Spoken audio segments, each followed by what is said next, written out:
Fred Sebale simanyi oba gwagenda ne Irene simanyi oba gwagenda ogisaba okulula sidda mu kyalo kibijjigiri kati kibijjigiri olwo abantu abasinga tebalumanyi naye nga oba oli awo ogezaako okunoonya ennyimba ze zonna kubanga y'omu ku bayimbi bensuubira nti oba abantu tebaamutegeera bulungi abantu tulina ebintu bye tulina okukyusa mu mindset woba onoobeera omugagga olina okuyayaanira okufuna kati abamu balina abayimbi nti nze ndi wa Pawulo osanga oli nga waabeera mwagizi wa Pawulo tayagala mmanya mwana tunange nalina ekintu ekyo nga mmanyi especially those ababadde n'abaabo nga benteekako nnyo essira Pawulo Kafeero Fred Sebatta ne Hamani basudde naye ate bwe najja wano kyampa mindset empya kati nganze ekyanyamba nti nali nkozeeko ku Luganda era nendusomesa kati nina appreciation ye ya literature kati bwe ngenda mpuliriza ennyimba za mukungu ez'enjawulo ze wansampolingirako wano nendaba nga yalina ekintu ekyenjawulo ekyali kimwawula ku bali abayimbi abalala nga kwotadde n'abanene Christine zijja kugamba nti mukungu teyali just muyimbi he was a playwright yali musajja muwandiisi wa mizannyo nti bw'oba owulira oluyimba lwe owulirira ddala omuzannyo okusobola okuzannyibwa ku stage kuviira ddala bw'olaba ejjiini lya Mombasa noonya bugagga oluyimba luno olwa Haji ekyali eggana kugamba olabira ddala nti alina obukugu obw'enjawulo nti yaawo yatambuliranga mu eyo nga buli luyimba lwaleeta kumpi gubanga ki ng'omuzannyo ng'oggyeko kuno okunyumya emboozi okwa bulijjo n'okusomesa okwali okweyolekera mu bano bannaffe abalala esebo ekyenjawulo abantu kye balina okutegeera nti amayinza ekyannyamba taata wange yali akola ku Radio Uganda era kyemmanyi waliwo abamumanyi omwami Zikusooka Peter nti ebiseera ebyo engeri Radio Uganda gyali nti eradio yokka eyaliwo bonna abakolanga music nga buteepu bano bakola ki babuleeta ku Radio Uganda era ensonga eyannyamba okutegeera ennyimba ennyingi nti ezimu naziwulirangako muki mu buto kubanga nga muzeeyi azireeta naziplaying ojjukira edda twabanga ne radio nga za manda nga oli agula manda 10 oli n'aleeta manda 12 ebiseera ebyo kati teepu ezisinga nafuna obudde obuziwulirako naye kyenjawulo abaana ba Yero kye batalabyeko nti tebalabye ku kigambo kuhitinga kw'oluyimba kyeki yagala ku example y'oluyimba olwo lwa Geoffrey Mukungu nti obalyawo mala kula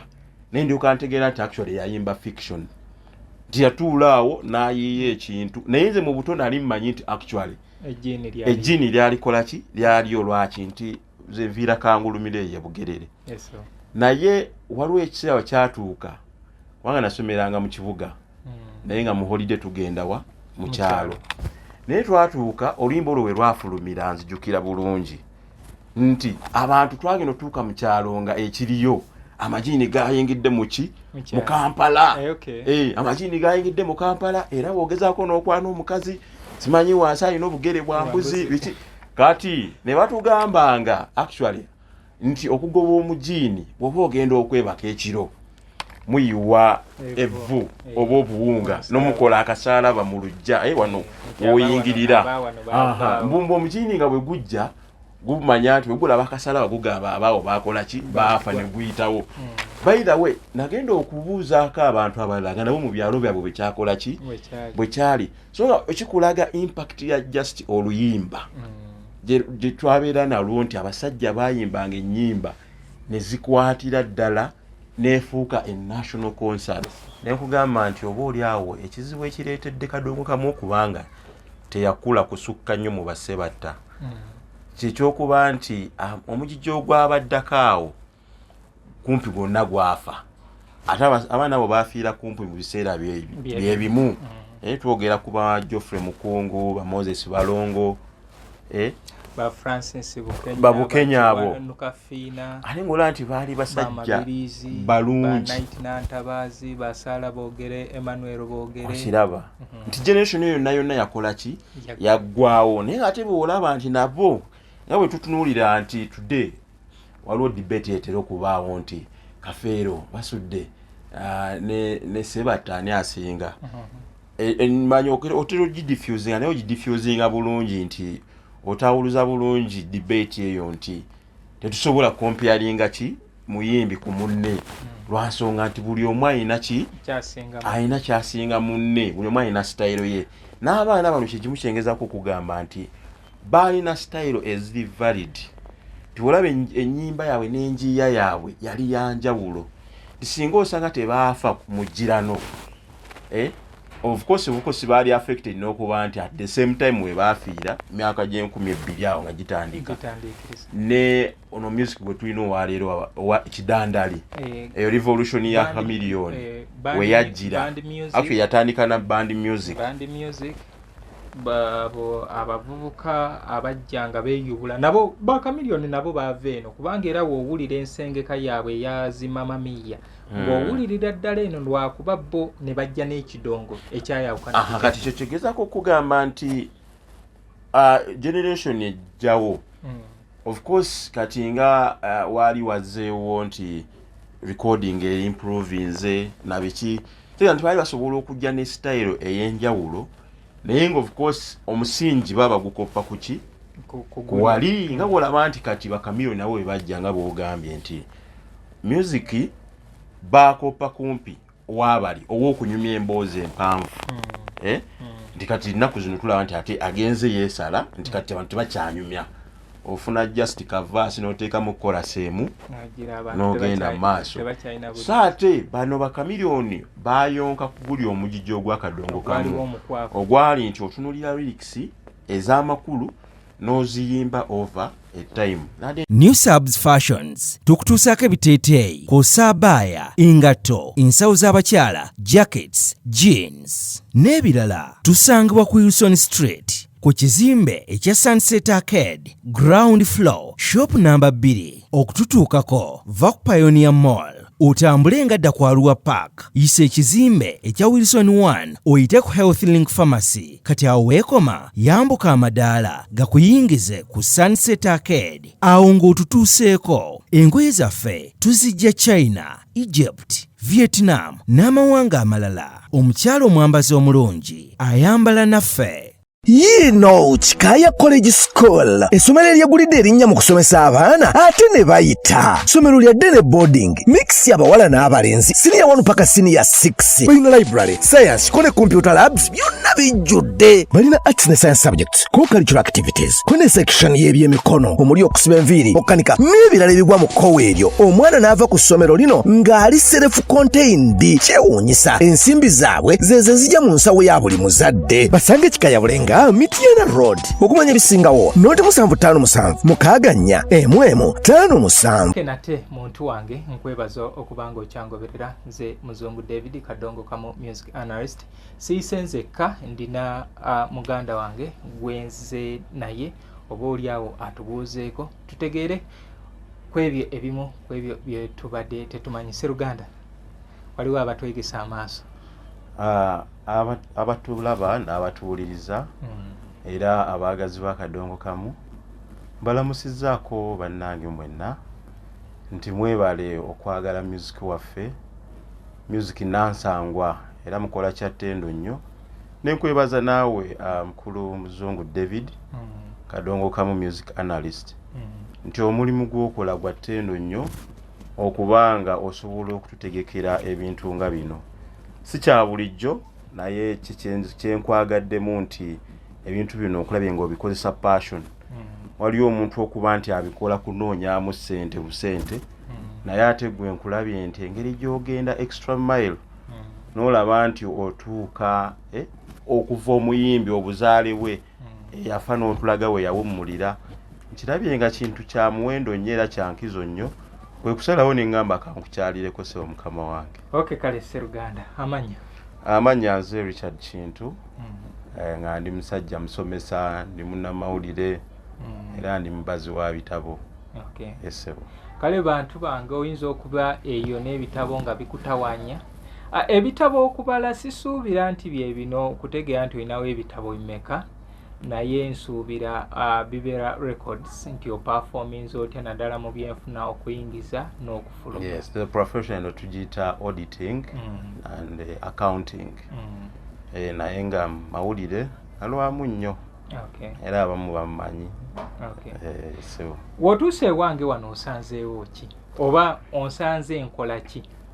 Nkusanze odabbinga music ng'omujja ku buteepu bwaffe buno bu cassette ffe bwe twakulirako ab'emyaka abaazalibwa mu myaka gy'ekinaana n'ekyenda. Nkusanze obujjako ng'okuteeka ku MP3 bino ebyuma eby'ennaku zino,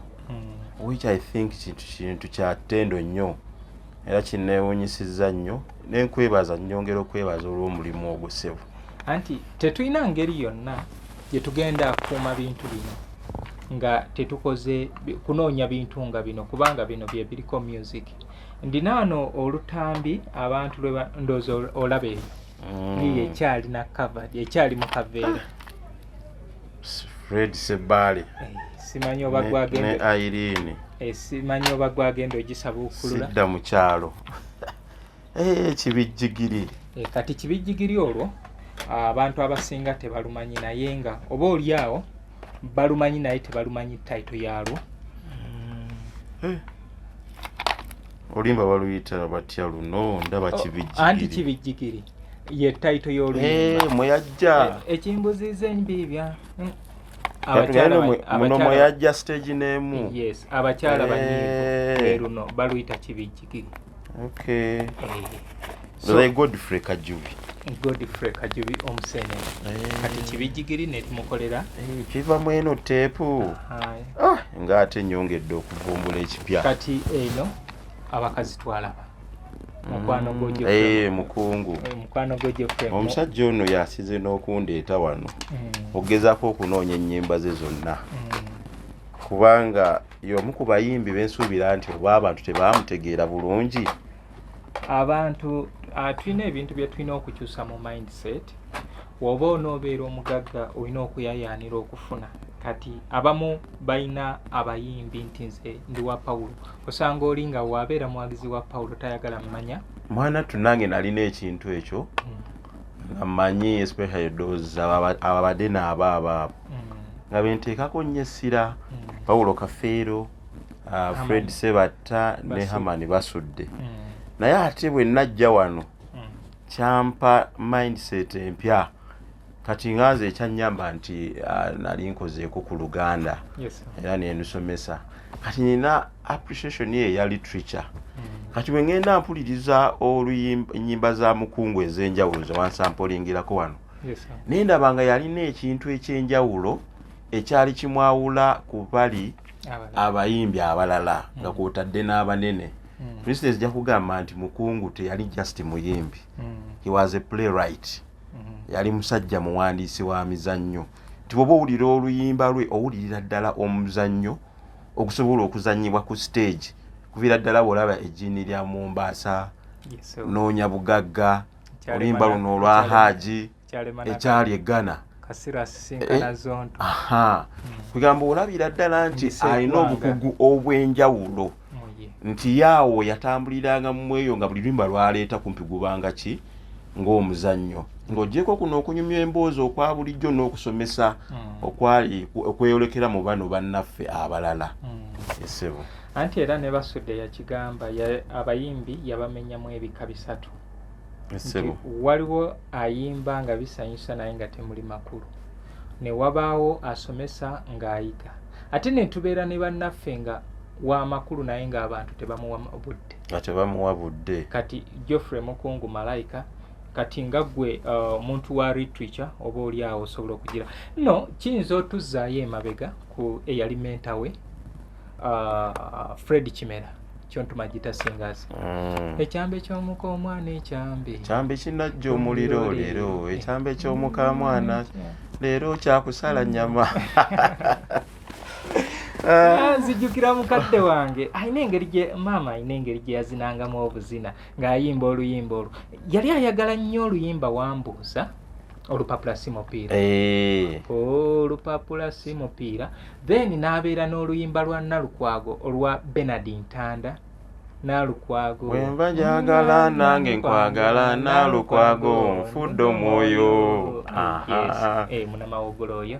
kati n'olwo ekyambe ky'omukomala ng'ayina engeri gyebitigula bw'ati n'agira bw'ati kati oye mukadde wange maama ekyenjawulo abantu kye balina okutegeera nti amayinza ekyanyamba taata wange yali akola ku Radio Uganda era kyemmanyi waliwo abamumanyi omwami Zikusooka Peter nti ebiseera ebyo ngeri Radio Uganda gyali nti eradio yokka yaliwo bonna abakolanga music nga buteepu bano bakola ki babuleeta ku Radio Uganda era ensonga eyanyamba okutegeera ennyimba ennyingi nti ezimu naziwulirangako muki mu buto kubanga nga muzeeyi azireeta naziplaying ojjukira edda twabanga ne radio nga z'amanda nga oli agula manda 10 oli n'aleeta manda 12 ebiseera ebyo kati teepu ezo ezisinga nafuna obudde obuziwulirako naye kyenjawulo abaana ba leero kye batalabyeko nti tebalabye ku kigambo kuhiitinga kw'oluyimba kyeki yagala kuwe example y'oluyimba olwo lwa Geoffrey Mukungu nti obalyawo mala kula nendyoka ntegeera nti actually yayimba fiction nti yatuulaawo n'ayiiya ekintu naye nze mu buto nali mmanyi nti actually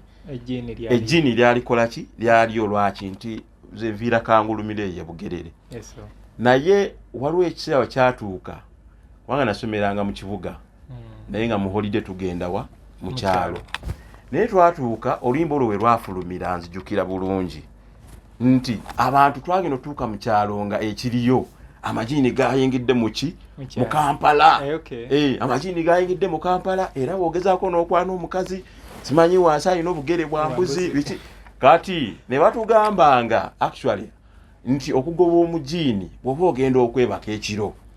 muyiwa evvu oba obuwunga n'omukola akasalaba mu lujja wano woyingirira mbumba omujini nga bwe gujja gumanya nti wegulaba akasalaba gugamba abaawo bakola ki baafa ne guyitawo by the way nagenda okubuuzaako abantu abalala nga nabo mu byalo byabwe bwekyakola ki bwe kyali so nga ekikulaga impact ya just oluyimba gye twabeera nalwo nti abasajja bayimbanga ennyimba ne zikwatira ddala nefuuka a national concert naye akantu ako waliwo propaganda eyaliwo mu lutalo lwa Meenunula gavumenti eno nga eri mu buyinza waliwo nno gye n'omusono emabega eyo baamuttira omwana baamukuba amasasi n'afa oba oliawo gy'atambuza obwongo omutegeere gamba Jeno Katumba si Katumba yali akwata ku lweno muzaale mwale ogamba tata waffe Nadduli egimu ku mirimu gye yali akola amagye yali propaganda nti Museveni afuuka kapa nti afuuka Munyeera najja mwogera abawulira kati ekyo kyogira ekyo kyakozesebwa nnyo mu biseera by'amagye nga singa amagye gaba ganaalumba ekitundu oba gagenda kugira okubeera nga gayisaawo ebyamaguzi nga baleeta ebintu ebyo nti gundi amajini gakoze eki emisambwa jazze n'ennaku zino kikyakola naye ekyenjawulo kyenva nkirese nti kyakoinsidinga n'oluyimba nti oluyimba bwe lwahiitingira abantu nga kye bakugamba nti amajini gatabuse so wali mu biseera by'olutalo lwakozesebwa nga lweyambisa abayeekera lwe banaakukusa ebyokulwanyisa obbiisaawo nga we baleeta gundi propaganda n'ebuna ebyalo ebiriraanyawo we bagenda okuyita ekitegeeza nga bakugamba ti singa gakusanga ssaawa 2 ng'okyatunula gagenda kutta era kyamaalirizibwanga ssaawa emu olina okubeera ng'okoze eki ng'oyingidde kati ono gwe basanze mu kwatambula ekiro oyo nga bakwata babuzaawo nti batugambye amajini gakola ki oba emisambwa biki kati mwabasiga oyo ne babulawo naye ndoza ekirala kyongera ekintu ekyo kwe kugamba nti kyongera okuteeka ku bayimbi obuvunaanyizibwa n'omulimu gw'okuba nti bayimba ebintu ebigasa abantu oba oliawo n'ebishapinga ki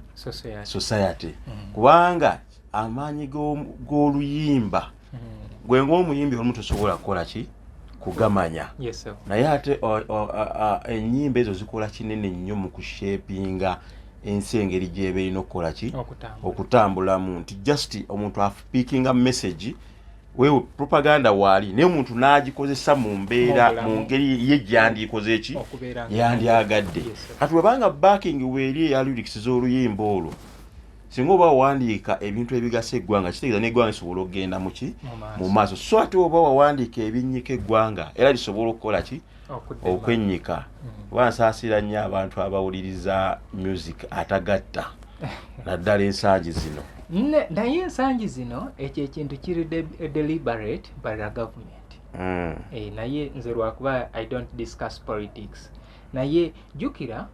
mu myaka gy'ekinaana abayimbi baatawanya nnyo zi gavumenti ezaaliku n'emyaka gy'enkaaga n'emyaka gy'ensanvu mu nkaaga abayimbi baatawanya nnyo gavumenti eyaliko eya Apollo Milton Obote mu nsanvu ne tubeera ne zi praise songs nga ziwaana Idi Amin Dada then era mu kinaano jjukira Sebadduka alina oluyimba lwa Amin Dada weebale Amin Dada yes baali bamupraising awe bakolera Kadongo Command Culture Company era Kadongo Command Culture Company gwali mukago ogwa government Ministry of Culture n'aba Kadongo nga yali way of appreciation nti bayambako okulwanyisa omumpembe okugenda era lwakuba nti we nali nkyali muto maye olutalo olwo saalulabako kagambe kubanga nagenda okutandika okutegeera ng'olutalo olwaggwadda naye era nzijukira nti era ne Mwami Museveni bwe yajja ku bufuzi waliwo era ennyimba zezijukira ezaamu waliwo yimba lwe nawuliranga omusajja yayimbanga bannaffe mwebale nnyo mukuwulika olutalo nga kwegamba agezaako okulaga engeri mu 7 gye yakola ki that's 87 wire mulwana mukabya oluyimba lwo lwamuleeta mu kisayi ate bwe nawuliranga mu 91 awo naye lwa 87 mukuliko olutalo bangi bagira kubanga ne Kasozi mu luyimba olwo tusekera amaziga era naye alina we yeebaliza Museveni naye eyo tuveeyo kubanga bangi saa zino bayinza n'okwejjusa bye bayimba kale olutambi luno lwa Fred Sebata lukyali lusabike weba motoka eba ekyali mu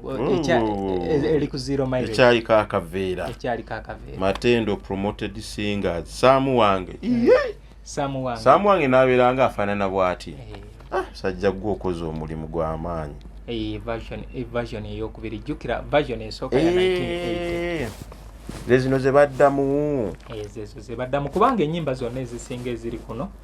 yaziddamu Tuto Mukago baluddamu Abakozi Mwebale baluddamu Samu wange ne Tereza baziddamu none ekyagaza omubi wembasa erabidde nalwo olukadde lwa ku mayinja yaddamu ludde kati kuno no omukwano kirabo nalwo olukadde kati oluyimba oluli kuno olwali olupya lwataafuwako nfufu lwe luno nali mwerere olwa Alice Nabata kati nsobola okutuma nenkuteerawo ssente tigenda onoonyeza oluyimba luno omukwano kiraba oluggwayo kirabika si kyangu eno version empya noonya omukwano kirabo oluggwayo olufuna yinza okunoonyezaayo ssente abasinga balina lwakitundu naye engeri yokka gye tusobola okufuna oluyimba olwo through dubbing era yensonga lwaki noonya ebintu bino nenkola ki nembitwala ndaba abantu bangi nga bagamba muzungu okudowalira ennyimba wootuuse wano olabawo obukodo anti kakati olaba nga kiri kye wayogedde nti perception abantu babeera n'engeri gye bategeeramu ebintu naye ebiseera ebisinga ebintu ebibeerawo nti omuntu oba tututte budde kuba kakati nze natandika kufollowinga ku Facebook nenkugoberera ku YouTube naye kakati nga ebintu bye nalabanga nga ndaba ogenda ojjayo ebintu bye simanyi neŋŋamba naye kakati nze ng'omuntu ayagala music kubanze music namwagala kuva mbuto naddala ono wakadongo kamu muzeeyi wange yamunjagazisa nga bwe nkugambye nti teepu bazireetanga ewaka kati olumu ng'era atuyita nagaja ngo nnyimbiremuuko kibaera omu kati enyimba ezimu era mbasobola okugegeenyamuuko Yes, kati nenva buto nga ninaeyo ki nga ninaeyo laavu yaki ya music akuba nti ate era later ate muzeeyi eminyini ate mbuzozaali naalibadde namuyimbi naye ate ekitone yakitta wanti yatukakanga nnyo okusoma bino ebintu bino ebya class nga bwakusangawo ng'oli mu leisure time yo okujjako ye gyakukoledde nga naakuyita nti jangu oyimbemu ng'ate olumu ng'akuyisa bubi kati ne tugenda ne tubeera ne twemalira mu academic kyendowooza nti kibi nnyo nti era abazadde baali badde balekanga abaana ne bagezaako okufollowinga interests zaabwe naye oba oli awo obudde obwo oyinza obutanenya muzeeyi nze nange owange yali tayagaana kulaba nga wakiri onnyenyamu amagumba ogenda kuyayuka era kenkusanga mu disco kubanga music obudde obwo baali bamumanyi nga babayitanga yalinga wabonoonefu baalinga bonoonefu era abayimbi bangi baazaalukukwa nnyo ewaabwe kubanga bayingira ebintu bino nga bato n'abasinga badduka buddusibwa ewaabwe kati engeri gye wawuliranga nti abayimbi buli muze nga gukola ki guggwera mu bayimbi yensonga lwaki bangi abazadde yogerako n'ekya siriimu nti siriimu bwe yajja abayimbi bakola ki bamwaniriza nnyo katugambe bwe tutyo that's why sinti ati tulaba nti abayimbi bangi twali twogerako emabegaawo ne nkugamba nti oba oli awo ekizibu ekireetedde kadongo kamu okubanga teyakula kusukka nnyo mu basebatta kyekyokuba nti omugijjo ogwabaddako awo kumpi gwonna gwafa ate abaana abo bafiira kumpi mu biseera byebimu twogera ku ba Geoffrey Mukungu ba Moses Balongo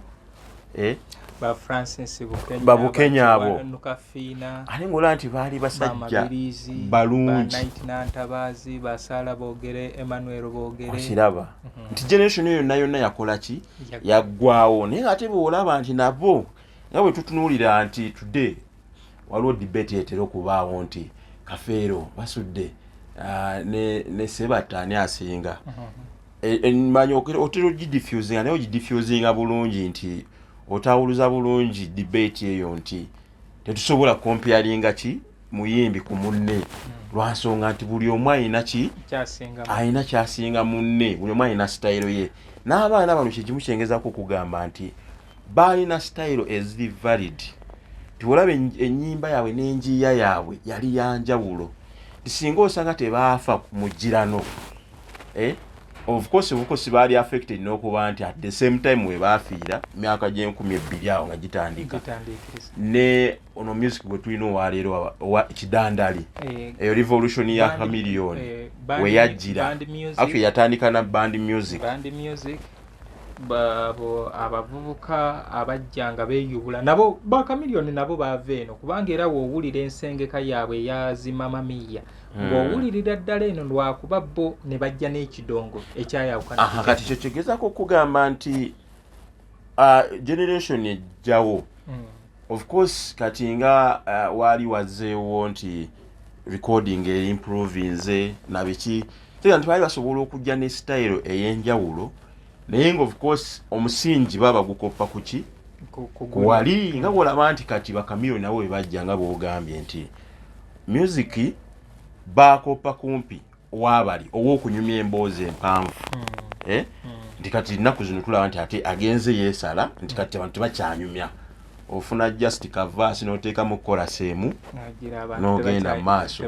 so ate bano ba Chameleon bayonka ku guli omugijjo ogw'akadongo kamu ogwali nti otunulira lyrics ez'amakulu n'oziyimba over a time nade ntunulira interview ya Henry Tigan ng'agamba nti waliwo oluyimba lwe yayimba olwa lwe yali akaabira omuwala lwerabiddemu yali akaabira muwala akomewo kati ng'agamba nti yali awandiise vaasi ndowooza zaali 2 naye ate bw'agenda ewa Bobi Wine bw'aluyiza olima n'amugamba nti terukola ki terumala n'amwongezaako vaasi ey'okumeka ey'okusatu nti abantu abo baali bakirishinga nnyo lyrics ate eziyimbiddwa over time lwakuba nti bali kulaba nti ate zigenze zeesala ennaku zino naye ndowooza okwesala kikolebwa nga kigendereddwa kubanga sooka olabika ono omukulu meeya muzungu olabye ekamunyo kati mbulira omuntu wataagula etteepu eyo just cover yokka nti njagala nkulage art eyali mu basajja abo ab'obudde obwo totunuulira Walukaga muleke naye tunuulira ekifaananyi ekyokubiri ekirioko olabirawo ayinza okuba kimansa nnaku akanywa mpola era okirabye ddala nti kamunywa olaba omusajja wuuno kamulekera nti kamunywa negundi kano kayambala yasigaza mpale n'empale nayo ndowooza kaginywerako negundi kati abasajja yoyo ati gwe baalinanga nkutte wano teepu endala semberayo ono sisuubira nti akyajjukira n'oluyimba lwo lwasemberayo bayirewo enno ne spark sebabi sisuubira nti Cool Moses sisuubira nti akyajjukira n'ennyimba ezaalio kati semberayo lwe lwali olwanantume lwe lwali olwanantume kati waliwo ebintu ebirala omanyi nti eno teepu mu nnyimba ezimu ekuzaafulumira mu entebe gitasinga yesinga amaanyi amati akakumirizi kinyoozi kati njagala otunuulireko osoma ennyimba ezaaliko kinyoozi twenkanankana kyali kibuuzo ndi wano ndaaga mukyala Naggujja endwadde enkambwe Mukajjuma omukazi Mukajjuma ndowooza kati wano abantu basinga okumanya lwa mukyala Naggujja lwe lusinga okubeera nga lumanyiddwa naye ng'okimanyi ate Kinyozi yasinga okutunda naye over time luli lugenze nga lukola ki lulyawo luno era naye kiba kirungi nnyo okulaba nga tuzuukusa ennyimba zino omulimu gw'okola ndaba gwa ttendo bannange so bwe ntyo bwe nasalawo nze nali ku TV nze ekyamazima ntuuka ne ntunuulira TV stations nyingi abamu babeereyo ate ne batulwanyisa nga twagenda ne tusaba emirimu ne tusaba ku radio stations naye waliwo omuzungu oyo gwe ntera okubeera naye I remember in 2019 yangamba David teweetaaga radio station zimba social media channels ogenda kubeera omusajja ayogerwako ndowooza ye yakiraba mangu anti boy waabwe ye system jukira ffe wano ebisinga ebireetebwa wano biba byava eri of course era kati ffe WhatsApp egenda okutuuka eno ngeri ekozeseddwa emyaka kati ffe wano WhatsApp omuntu bamanyi kwekwaniramu era woba gwe nga bakolerako n'ebirala gwe woba tosobola kubeera na musajja munno olaba kugundi WhatsApp, TikTok, Facebook kyekifo ekimu ng'osobola okubeerawo ne mujjawo oba musajja munno nga temuyomba naye nga mwena muli ku muntu ogwo mugoberera omuntu omu era ne mubeera ku live nga mwena abakwasaganya mu budde bwe bumu era emikutu gino singa jajja nga siriimu akyali w'amaanyi nnyo ekyamazima simanyi nti twandiwonye kubanga mu WhatsApp group omukyala asobola okubeeramu n'ennume nga 5 n'ennume naye neebeerayo n'enkazi ne mubeera mu kaweebwa awo ne mubeera mu kagundi abo ne bakukyanga leero agenze wagundi sebo nga mwe okubagabanya atambulira mu katabo nabbubi n'abazinga kaati so yeyo ensi ate no nti abangi bagamba twekebeza naye okimanyi nti beekebeza lumu olusooka luno lwebekebeza olwo emirundi egiddako tebeekebeza ate ng'ono atambula n'agenda ebuwama n'agenda enabbingo n'agenda ekitemu n'agenda ejjinja n'akola ki noono muzungu naye n'akwata olw'ebulemeezi n'akwatirako kayunga bw'atyo era nga naye ate nabali be bakola nabo ne bakola amatabi amalala nga nabo bakola ki kati ndowooza olaba Genesis eyo yandibadde etumalawo so muganda wange luyimba ki olw'akadongo kamu lw'osinga okwewulira olw'osinga okwagala mu nnyimba z'akadongo kamu kibuuzo nga kizibu nnyo ekyo Nyimba nno nyingi. Kale tufunze otuweeyo 5. Nyimba zensinga okwagala. Oluyimba lwa Kafeero lwe bayita olulimi lwange. Tuweemu akapera munna. Onkolera nnyo. Oluyimba olulala lwenjagala lwe luyimba lw'Abasudde olwo lwe bagamba lwe batatera geegenya. Luyimba ki? Olwo baba luyita ebiyita ekiro, baba luyita muwafu. Ebintu bizibu. Ekiryo n'omuwafu. Ebiyita ekiro basajja bannange. Ebintu bizibu. Ati number 3 ndowooza nja teekawo oluyimba lwa Mukungu. Jeffrey. Oluyimba olwo bayita ekyali mu Ghana. Ekyali mu Ghana. Ow'embogo nankabirwa. Then number 4 ndowooza nja kugenda njagala ne Godfrey Kavuma. Luyimba ki? Ndowooza njagala oluyimba lwa Falazi olwo. Falazi omusajja yawaana omukazi kugamba naawe n'owulira nga wooli otiddemu. Nno ndi mu nteekateeka njagala gendako Buzibaza Busujju ndabeko munnange we baateeka muganda waffe oyo Kavuma. Kubanga nategeerako nti yagenda okufa ng'obulamu bwayonooneka kubanga nti okujja mu ndongo nako baali bamanyi Kavuma abayeekera baamuwamba mu kyalo y'ebbayo weppi nga kyali mwana muto. Kyekiri kyenkugambye nti abayimbi abasinga okujjanga mu ndongo muno bajjanga bato, baazaalukukwa. Saala Birungi yadduka muto ne bamuzaalukuka ewaabwe. Kati oyo Godfrey Kavuma baali bamanyi engeri y'olutalo olwaliwo, baali balowooza yava ewaka olutalo ne lumusanga mu kubaawo. Baagenda balowooza nti yafa. Baddamu kuwulira luyimba ng'afulumiza Godfrey Kavuma. Abasajja nga balinga ba mitima. Lwakuba yafa nga era eyonoonese. Embeera simanyi lwaki abayimbi baffe abasinga we baafiira nga ebintu byabakyankalanako naddala abakadongo kamu bano bajja mu kintu ekyekinyumu. Kati ffe tolaba nti waliwo agenda okwata essimu ye agamba nange nsobola okukola muzungu byakola. Kituufu. Najja n'afunayo likes ziizo nezimuwaga nti naye asobola okukola ki, era n'atuuka n'atandika okwewaganya mu muzungu David. Naye nga tamanyi muzungu David emitendera gyakoze eki gyayiseemu. Kati tulina bannaffe abaali mu ndongo ng'ekyamazima balina emitendera gye baayitamu. Kati n'ebeerayo abalala nga baali baafukwako amafuta, then nabano abalala nga kiyumba anaagwa kikyakola ki kikyamuleeta n'atuuka n'aluka. Naye n'ateeteekateeka. Twalina muzeeyi David Wadimba agamba ekyamazima sente twazifunanga naye twazoonoonanga. Nzijukira interview eyo ng'ogikola. Twazoonoonanga ng'ogenze Mbaba Mabirizi. Yes. So kati ne bakadde baffe bano bangi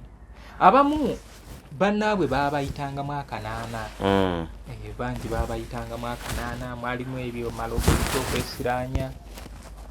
abamu baakwatanga mu bannaabwe. Naye ndowooza era okusinga ndowooza kijjayo era okuba nti system naddala eya gavumenti ku music nti yali nywevu. Kubanga njagala kugamba nti mu nsi ezirina systems ez'amaanyi genda Democratic Republic of Congo Zaire nti kyenyo okugamba nti wesanga nti gavumenti eba yateekawo emisingi egisobola okuwanirira omuyimbi kubanga tukkirize tugaane limelight eno abayimbi gye bafuna ebateeka okuba nti amannya gabe gaba waggulu nnyo.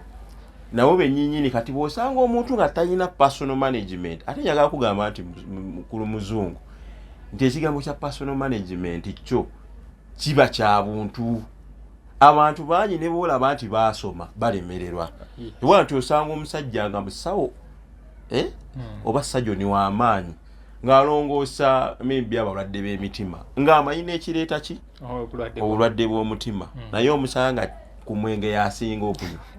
n'omusanga ku sigala nga chain smoker. New Subs Fashions tukutuusaako ebiteeteeyi kw'ossa abaya, engatto, ensawo z'abakyala, jackets, jeans n'ebirala. Tusangibwa ku Wilson Street ku kizimbe ekya Sunset Arcade ground floor shop number 2 okututuukako va ku Pioneer Mall otambule nga dda ku Arua Park yisa ekizimbe ekya Wilson 1 oyite ku Health Link Pharmacy kati awo weekoma yambuka amadaala gakuyingize ku Sunset Arcade awo ng'otutuuseeko engoye zaffe tuzijja China, Egypt, Vietnam n'amawanga amalala omukyalo omwambazi omulungi ayambala naffe. So kyengezaako okugamba nti ojja kusanga nga musawo mutendeke naye nga personal management yakola ki yamulema ng'omusanga anywa nnyo anywa sigala paketi ku paketi naye nga muki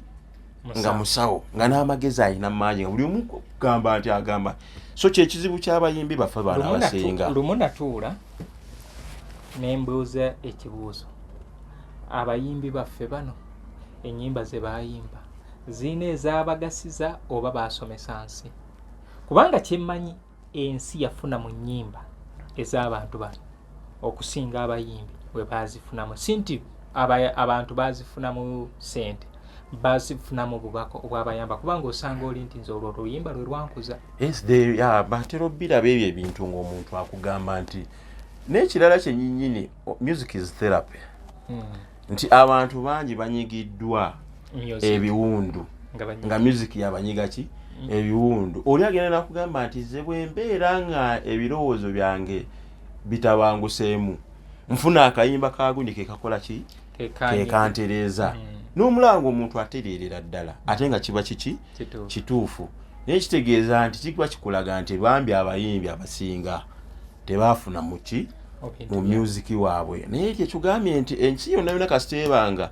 tebatereezeza professionalism kyenabadde njagala okulaga nti wabaawo systems ziyamba omuntu okumuwanirira oba n'okumuzimba okusobola okufuna muki mu kyakola nti mu nsi ezaakula omuyimbi aba ne management ne babeera nga bamulowooleza ne bamuwa rutiini nti saawa eziti ojja kwebaka saawa eziti ojja kuba mu studio saawa eziti. Oluyimba lwa Livingstone Kasozi olugendo lwa Amerika aluwulirako? Kati we batambula ne bagenda e Bulaaya Livingstone Kasozi basudde ne Sebatta yomu yakomawo yayimba Sebatta n'ayimba ekijjulo ky'e Bulaaya ekijjulo ky'e Bulaaya enjiri ne wano nandigikulazeeko basudde yayimba byetwala be Bulaaya kati gundi Kasozi mu 94 n'akola olutambi olugendo lw'omu Amerika ye okusinga essira yaliteeka ku kubeera nga asomesa bantu professionalism. Abazungu bafunye batya mu music nti oli omusanga nga alina oluyimba lumu naye nga ennyumba yeesuza avuga ng'ali bulungi naye ffenno nti osanga olinga n'omutwe gwakoowa okuyiiya naye nga yeesiba mu kintu nga n'eddoboozi lye terikyasobola kubeera nga liyimba mu kifo ekyokuyiiya awooli ayimba obulungi babeere nga bonna bagabana kubanga kyekyo kye bayita record label kino kyekijjulo ky'e Bulaaya. Ndulabye. Kati bino byebintu bye tulina okutereka ebintu ebirina okubeera nga bituyambako okusomesa ensi so bw'atyo ekyo ekintu kyoyogerako record labels zandibadde nga zijja era record label anti ebeera management ng'esobola okumanaginga kati nga bino ebintu byange byenkola nakyo wala nti ennaku zino abayimbi bagezaako kikola abamu naye olaba nti era kusinga ebeera initiative ya muyimbi nga ye so kati kyetugezaako okugamba nti singa waaliwo nti gavumenti yeesimye emisingi era katusabe nti etteeka lino lye baleeta erya copyright bajja ddi-implementinga bulungi abayimbi basobole okufuna muki mu music waabwe kati nze waliwo ekintu ekisinga okunnuma bwe nze ngeyongera okutegeera kadongo kamu otunulira omuvubuka nga Mabirizi the man died at 24 just myaka 24 naye n'ogenda okulaba nti yaleka ennyimba eziringa ezikunukiza mu 10 n'ekintu albamu 3 kati ne weebuuza oyo omwana famire ye efunye etya mu music we kubanga ssaawa eno kadongo kamu atandise okuvaayo. Ekigambo kya copyright njagala tudde wano copyright reserved by Dick Production olutambi baluyita swimming pool kati ekibuuzo kiri copyright yalagawa kino kiraga nti copyright yakola ki yaliwo copyright yalagawa kati oyo gwe bayayanira mbu abawe copyright ate ye yatwala copyright kubanga obudde buli nze twagulanga entambi nga wogula olutambi luno tolina woyoleza mu lutambi luno I think David ngotogambye nti nno eyali yaleeta cooperate eyamutwala nina okutunuulira ne effect ya technology naye tosobola gisuula mu guliko nti edda nawulirako oko omusajja ndowooza yali anyumya ndowooza yali sebatta ng'anyumya engeri gye babatundirangamu ennyimba kase kirina ogiraba yabanga nzibu yakuduplicatinga ng'era omusajja agikubye eyagula copyright eno aguze olutambi yeyalukwatanga n'akuba tapes zonna zakola ki zayagala then n'azikwata n'agenda n'azitunda nga kizibu nnyo okuziduplicatinga naye akati essaawa ya leero music technology bwe yagenda akula wajjawo CD kati ng'omuntu osobola okubaninga CD just kasita ofuna master tape kasita ofuna source ng'osobola okubaninga CD n'ogenda ng'ozookesaamu ate ye tugenze tweyongera ogenda okulaba nti ne duplicating materials zeeyongedde sayiro tulina oyina flash osobola otutwalirako bluetooth esobola kati olaba nti music okutambula social media wuuyo nti music kati okutambula kyangu nnyo iba nti kati waweetaagisaawo amateeka naye tolowooza nti abantu bano abali mu mateeka be batayambye ensi eno kubanga nze muzungu David oba oli awo nsobodde etambulako East Africa sina tambula nnyo okugendako eyo eri abayizi gye bakoma naye okimanyi nti nja kwogera ku US kubanga njigoberera nnyo era ndi omu ku banakadongo kamu mu nsi yonna abali recognized kituufu ndi recognized n'ekibiina ekitwala kadongo kamu mu nsi yonna naye bo bakulaga ebimu ku ngeri gye bakuumye music mu America tosobola kukola bino bye tukola tosobola kukola without tulina ne program tunaba kugipublishinga twali ne mukooyo ne Mwami Ranks Kalyango producer wa program kadongo kamu ku KBS atwakyaza omwami Mr. Muzungu ng'asomesa ku copyright n'atulaga copyright butya bwekola atugamba ewaffe Netherland tosobola kozesa luyimba lwa muntu ku commercial purpose commercial purpose abasala ennyimba ababbaala biki buli alina commercial purpose gy'akozesa oluyimba tosobola dukozesa nga tokoze eki nga oli taganyuddwamu taganyuddwamu kati waliwo ennyimba zosobola okugenda ku sites naddala ezo ennyimba z'abazungu nga si kyangu kujjayo oluyimba olwakyo endowooza kyengeza kugamba nti katugaye nti tetwetegese bajja kiri kyali kinyuma oba oli awo gavumenti kubanga ebiseera ebisinga w'oyingirira osobola okuggalawo wala nakugambye nti ebintu ebimu bikolebwa nga gavumenti eyambyeko gavumenti eyambako neteekawo structure kiba kisoboka naye akati ebintu bino tekinologiya eno yatutomera era bambi n'abali mu kisaawe tebalina nnyo kye basobola kukola kati omusajja agula olutambi luno obukadde 10 nga muzungu David ali ena alina kompyuta gundi alina kompyuta omu agenda adufuna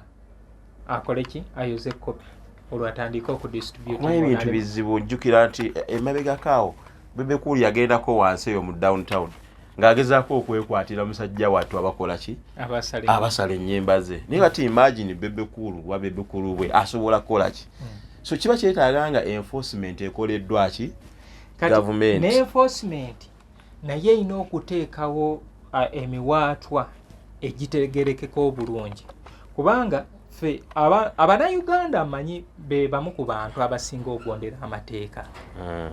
weewaawo naate yongera nti baagala nnyo n'ebyobwereere anti ekyo kyembadde nkugamba nti weewaawo ate abakwasisa amateeka ne batuleetera okuba nga tukola ki tugamenya kubanga ebiseera ebisinga be batuleetera embeera ng'eno kubanga oze onkwatidde oluyimba luno nti nkozesa oluyimba lwa kibijjigiri n'ogamba muzungu ogenda tuwa akakadde kalamba kibijjigiri tafunako yadde 10 nti omuyimba era asigala taganyuddwa waali tulina UPRS nze ndina abayimbi bemmanyi nga bayimbi bakunyekunye nali ne Mzee Kase Music Recorders n'agamba nze ndi muyimbi nali muwandiisi nalina ekibiina nali ngula teepu ekitegeeza olutambi luno tugeze luno yali kasiiwuukira UPRS singa eba esolooza ssente ku lwaki bijjigiri ku lutambi luno naye kasiiwuukira nako ssente and of course ebintu ebyo bisoboka naye ndowooza kyetaagisa kiddayo tugamba gavumenti bisoboka naye gavumenti erina okuteekamu ki erina okuteekinga lead wakati kineewuunya mu Uganda emabega awo ono omukyala eyayimba kyalisiimirira awo Zanny Brown Zanny Brown naye original anti ye Zanny Brown basemerera yali akayanira bambi music we naye ekikwewuunyisa nti weesanga nti music abeerako nga kwali mebirese ku streaming apps ezo zonna naye ng'ate copyright omuntu omulala yagirina so si muyimbi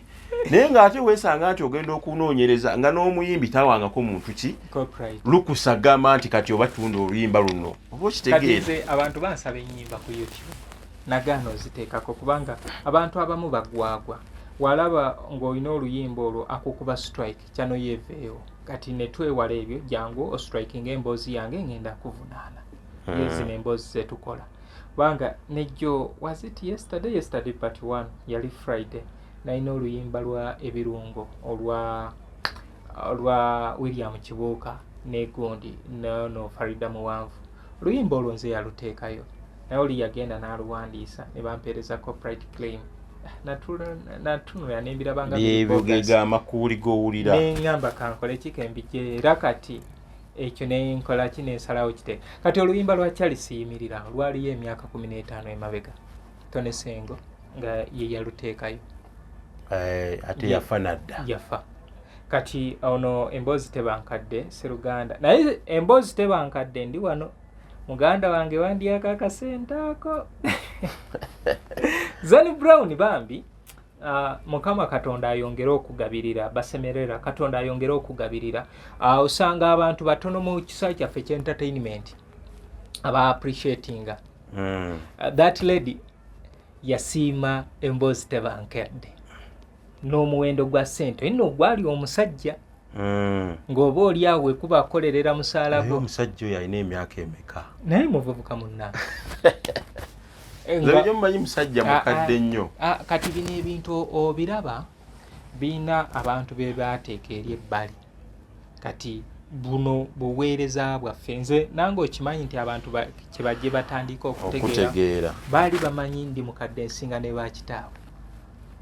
naye mwattu nno munnange abantu babuzaabuzibwa nnyo omuntu buli lw'olibeera omugezi ennyo abantu bageraageranya okumanya n'emyaka tulaba ng'omanye ebintu oyinza okutandika okutunyumiza wano emboozi zino ez'akadongo kamu n'ojjayo ono yafa mu 83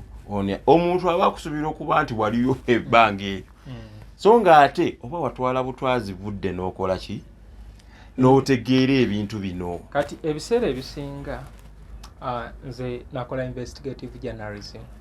era omugenzi Barry Francis gyali yonaawo omulemirembe ye muntu eyandagula kyendiba zeno sebo nga tukyali mu itaani station zimpitirivu zangoba mbu akalaboozi kange tekasobola akola ku mpewo baakutestinga waliwo omukyala nno yali ali awo ku Star Radio yali oba erinnya lyali awo ebutyo yanzala wa nnyo eyo nno muzeeyi wange yakolangayo Barry Francis nga asindiseeyo ebigambo bye yangamba tebyawooma naye kirungi naye takyaliyo naye kati wuuno nkola omukyala ye yaggamba yaŋŋamba musumbu w'omusajja nino munnayireka nkugambe ebintu bino ebimu nze nalekeraawo okuyombera emikisa gye bagimpiseeko buli omu Katonda yamutemera ekkubo lye mwalina okuyita abantu abo abamu Katonda abakuteera mu kkubo lyo okutuusa gy'olina okugenda ekyo ekintu oteekwa okubanga yalina okugaana osobole okufuna amagezi agakola bino kuba singa yali ejja kuganya osanga waalikonedde wali wano nga tomanya nti ndikola ne bino wakuba akadongo kamu nali mwagala. Nze kankunyumize nina mukwano gwange y'omu ku bapresenta abanene mu radio. Yes sir. Nze namuyingiza mu radio naye nagenda ejjinja olwonga nsomesezza bulira obusomesa bukoze eki buntamye tebwali tebuntamye naye nga sente ziganye anti era ki ekikutamye kakati wuliriza nga ndimu ne kali akantu jjukira ewaffe nsatange yali wa mawulire kati nga n'amawulire gakola ki gansika kati opportunity gye nasooka okufuna yali ya ku radio ngenda ejjinja eyo zayo bayi begita Apex Pharma twali abantu ndowooza 500 abakola interview eyo ne tuyitako olusooka batwala 35 nga ndi omu ku bo nenzirayo omulundi ogwokubiri for the second ne tuyitako bantu bameka 12 kati ng'ate bebaagala kati ne bagala n'okungamba jangu otandika okukola ki okutraininga kakati munnaye simanyi oba kyavaawa ntuuka kati nina mukwano gwange oyo twali twakula naye ku kyalo naye nga mumanyi twali twetegeera nnyo nga mumanyi nti is good at presenting wadde naye simulango ku radio naye nali mumanyi nti ekitono akikola ki akirina kati bwentuuka ali ngamba abasajja ati naye omanyi twali badde nina mukwano gwange gwe mmanyi eyo yali badde aweewaaki omukisa mulungi nga bangamba okakasa nti ye nga ngamba genda omukole ki omuleete omusajja yali ayingira n'enjiri nga bapasita yafuuka pastor somewhere mugamba obanyi waliwo opening yamu tugende ku radio nasooka neesisiggirizaawo naye nobiteekamu ne maama we nga munnakugambye mukole ki tutuuka station manager nga basoma naye programs director yali neighbor we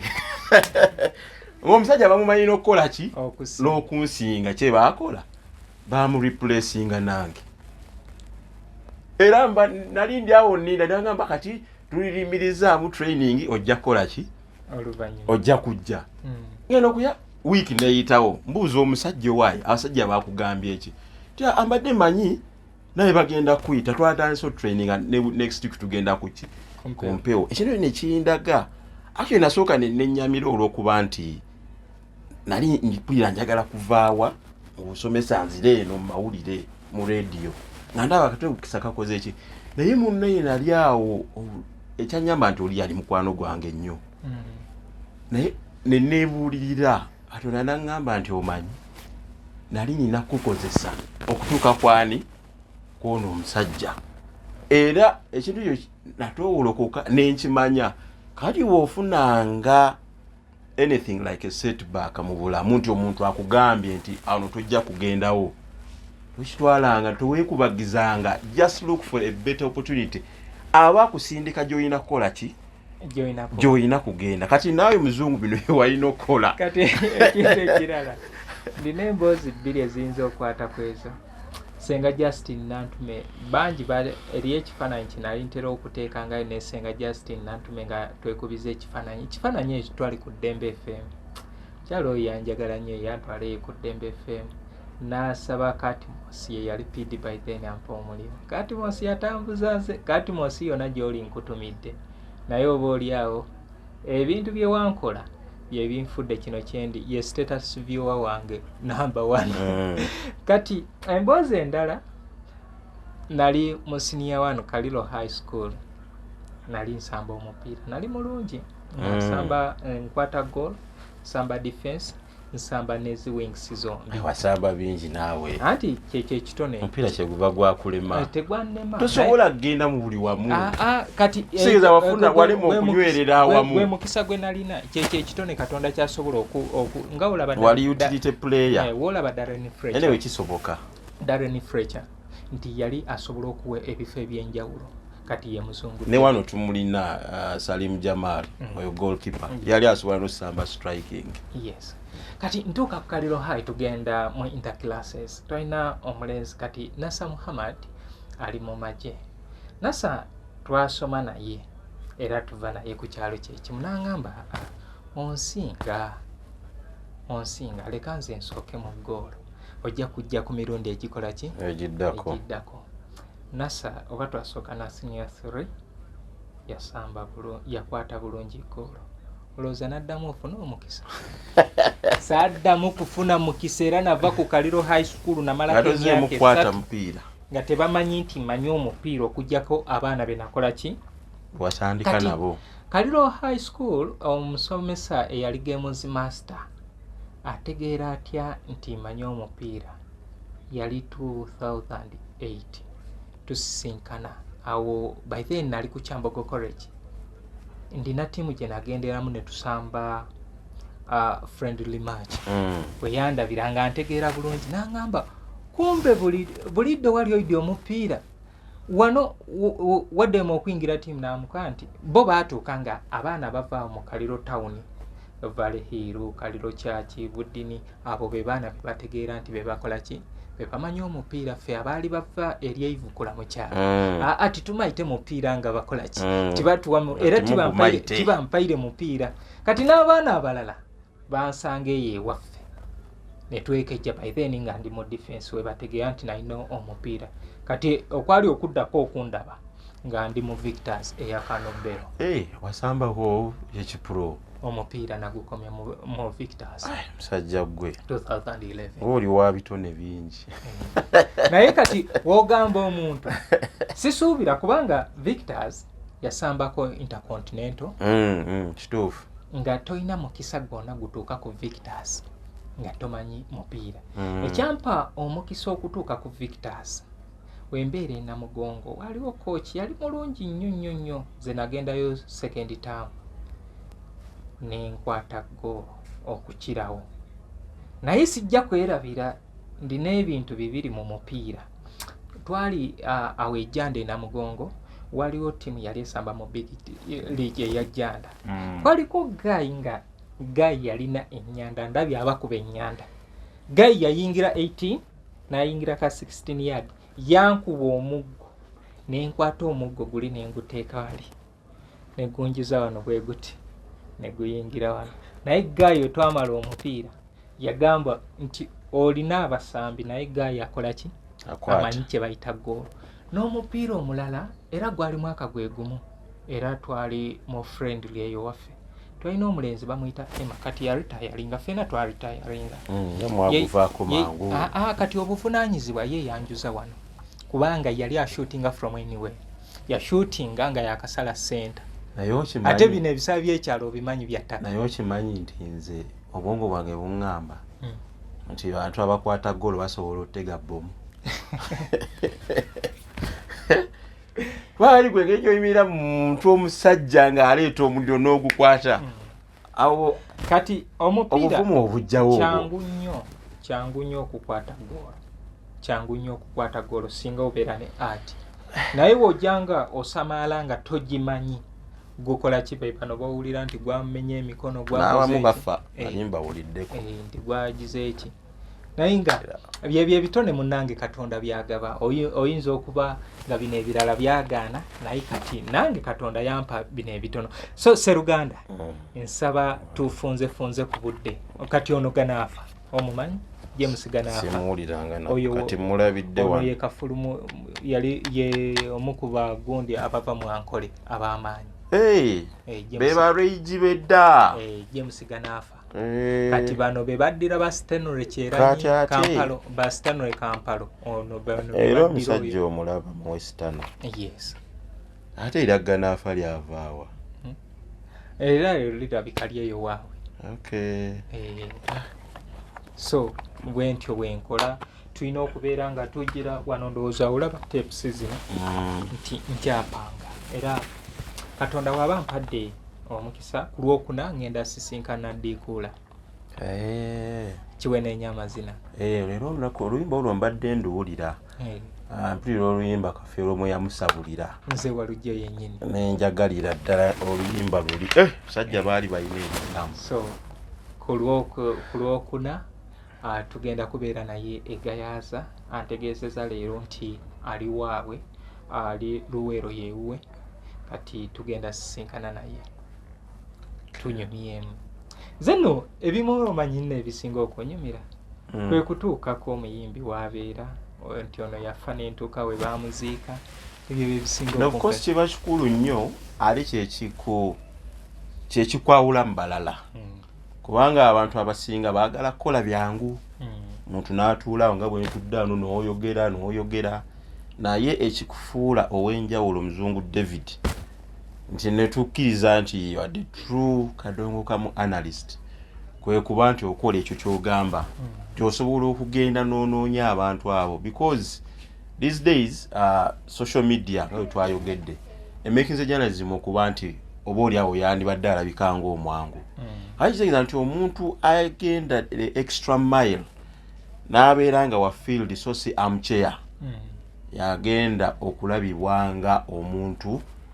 ayina asobola okuba authority ku kintu. Yino Chikaya College School essomero eryegulidde erinnya mu kusomesa abaana ate ne bayita ssomero lya Dene Boarding mix y'abawala n'abalenzi senior 1 paka senior 6 balina library science ko ne computer labs byonna bijjudde balina arts ne science subjects co-curricular activities ko ne section y'ebyemikono omuli okusiba enviiri okukanika n'ebirala ebigwa mu kkowe eryo omwana n'ava ku ssomero lino ng'ali self contained kyewuunyisa ensimbi zaabwe zeze zijja mu nsawo ya buli muzadde basange Chikaya Bulenga Mitiana Road okumanya bisingawo noti 757 mukaganya emwemu 57. Okay, kale bantu bange tukyali ne muganda wange tukyanyumyamu ku nteekateeka zino ez'akadongo kamu obadde otidde ebintu bino olabye olubimbi ruweze obadde otidde ebintu bino anti seetegese tebi kati kankubuulire nze ndina ekintu kyensinga okwagala omuntu ng'olina kyokola lwaki weetegeka era nze omugenzi Barry Francis yatugambanga ndi mu basomesa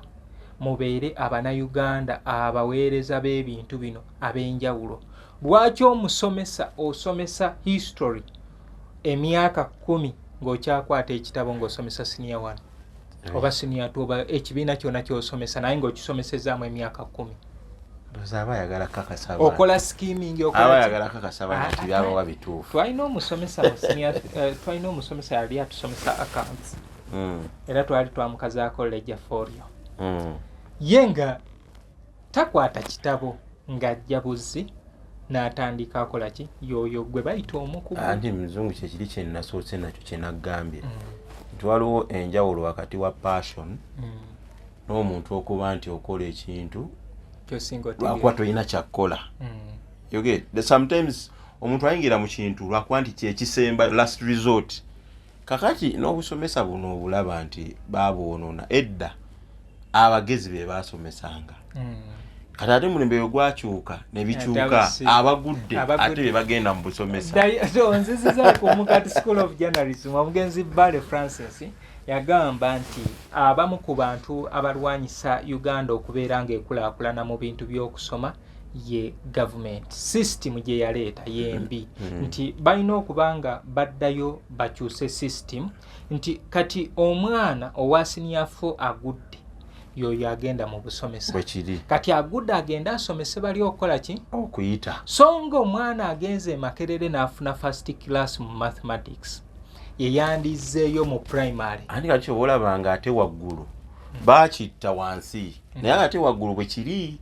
nti bw'olaba universities ezisinga ddala kati nga Makerere ensinga okutegeera nti abaana abakoze obulungi abafunye first class basooka ne babawaaki omukisa osobola okukkiriza okuritaininga osigalawo ne bakuwamu saamuka pedagogy training akatonotono n'obeera ng'osobola osomesa abaana okugyako ababaganye kubanga ennaku zino ne kampuni bayira bwe zeesooka kampuni ezo z'olaba eziri top zigenda ne zisaba abaana mu buli course ekyo nkimanyi mu US ne wano weekiri nga US ne wano mu Uganda weekiri mu buli course ebiseera ebisinga kampuni ezo ez'amaanyi zisindikayo ki zisuula enkesi ne zigamba nti omwana abasoose balekitala babarekomendinga era abaana ne wano weekiri abamu atamu tebakyanoonya mirimu era nze ng'omuntu alina omusomesa nakugamba abazadde nti oba osindika omwana okusoma omwana mugamba afeeyo oyinza okulaba nti asobola okuva ku university nga takoze eki nga tanoonyezza mulimu opportunity eyo weeri nti tebaba bangi naye mubaamu oyo omu baba meka ababiri. N'abaana nabo bafeeyo nnyo okubeera nga bakola ebyo ebintu ebyabatwaza. Munnaye bangi bwe batuuka ku matendekero ate munnaye avudde eri ewaffe Ivukula najja n'atuuka mu kibuga alabye amasanyu mangi. Abamu ne banyumirwa bino ebyemabega, waliwo abagenda okubeera nga bagenda mu binywero okubeera nga banyeenya, tebagwa zi parties, naye nga munnaye ate muzeeyi yatunze kataka, yatunze naye muzeeyi kantu ke mbadde njagala okwogerako. Kali ke wagambye nti gavumenti yeereetedde music okuba nti kati abantu bayimba bye bayimba essaawa ya leero. I think wokitwala mu literature, music ono abeera defined by many things. Ekisooka the times zetuba tulimu, then n'embeera y'omuyimbi nga ye, then the level of exposure n'ebintu ebiralalala. Kati nti ojja kulaba nti emboozi ezo kyaleeteranga abantu okunyumya emboozi ezo eza empanvu nti ensi yali eva mu nnaku. Kubanga jjukira nti kadongo kamu music wa Uganda oba ogenda olutunuulira evolution ye, actually twatandika na kadongo kamu, ekyoteeka okuba okimanyi nti abazungu twasooka ne folk songs, then ab'amatwale we bajja ne tugenda mu oyo music waabwe. Ennyimba ezisooka ezinnyo ku mayinja zezino eza twist ne bampu, obwimba tiriri nti oyo alina bearing ku music wabaki w'abazungu. Ati abantu bwe bakuba mu myaka gya 5 awo gwe basinga okuba, tolaba nti n'abantu abayimba music mu 67 ba Gerard Mukasa n'abadda, olaba nti style yeekola ki mweri. Sebadduka yajja ndowooza, I think osinga okubimanya, naate okuba Sebadduka yajja n'aleeta oyo music omupya oyo wakadongo kamu ow'olukoba. Kati twist yava Kenya. Naye ikyengeza kuga nti alimu influence y'abazungu. Yava Kenya, nti era abazungu basookera East Africa basookera Kenya. Era Kenya yensi yaso. Ate kati balina ekitundu ekimu inside za Westley eyo. Wasingayo bazungu. Kati yava eyo najja nayingira wano ewaffe. Music wajja yali nga wa dakiika 2 yali wa kumayinja, kubanga singa lwasukanga eddakiika 2 ne lugenda mu 3 nga kitundu ng'ejjinja luba luseera terusobola kuyimbako. Memory yali ntono.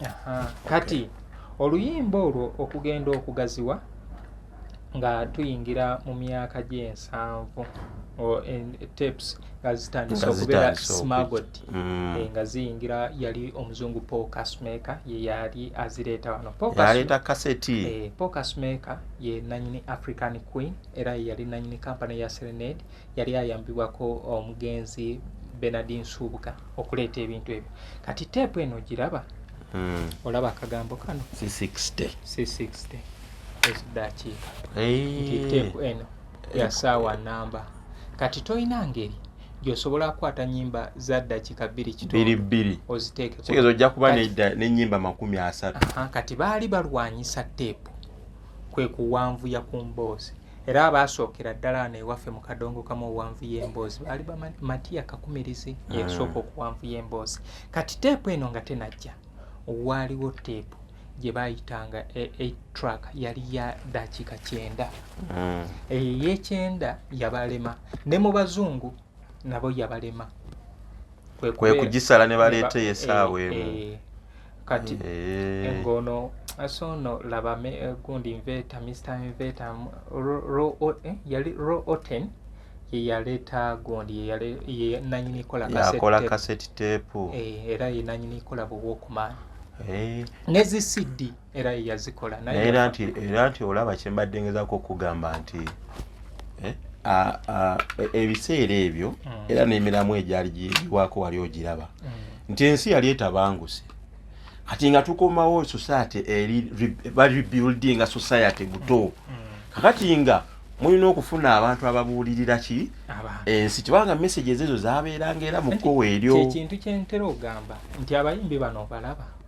tebajjanga bayimbi, wabula Katonda yabatuma. Kituufu. Era buli omu we yamala omulimo gwe Katonda n'amugyamu. Actually kyekiraba nti abantu balina gundi egamba nti abantu abajja Yino Chikaya College School essomero eryegulidde erinnya mu kusomesa abaana ate ne bayita ssomero lya Dene Boarding mix y'abawala n'abalenzi senior 1 paka senior 6 balina library science ko ne computer labs byonna bijjudde balina arts ne science subjects co-curricular activities ko ne section y'ebyemikono omuli okusiba enviiri okukanika n'ebirala ebigwa mu kkowe eryo omwana n'ava ku ssomero lino ng'ali self contained kyewuunyisa ensimbi zaabwe ze zijja mu nsawo ya buli muzadde basange Chikaya Bulenga Mityana Road okumanya ebisingawo noti 757 6 4 1 5 7